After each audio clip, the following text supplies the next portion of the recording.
The Communist Party in China aspires to extinguish every memory and cultural leftovers of the Uyghur folk. As part of the Chinese assimilation policy in East Turkestan, a school in Kashgar is now denoted as a facility of the Shanghai University. Systematically name changes of streets, schools and even whole villages in East Turkestan show how fast a national identity and culture can be forgotten.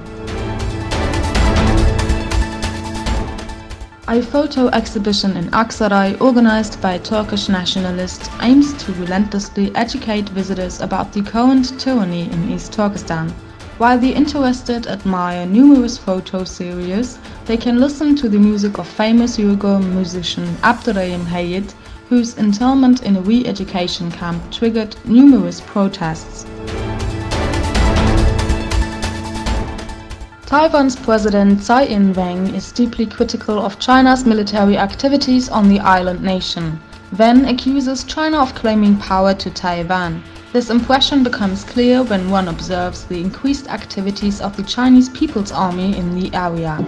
The Taiwanese broadcaster CNA showed the president, who spoke at an Indo-Pacific Security Conference.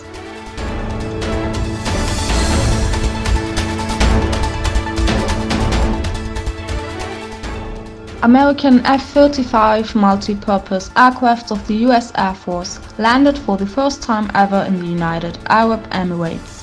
Israel is known to be the first country in the region to use the F-35. Because of the fire in the Notre Dame in Paris, President Macron announced that they intend to beautify the cathedral within 5 years and end the reconstruction in this period. Since yesterday, about 700 million euros have been donated to the cathedral. Investigations are currently indicating an accident rather than a deliberate arson.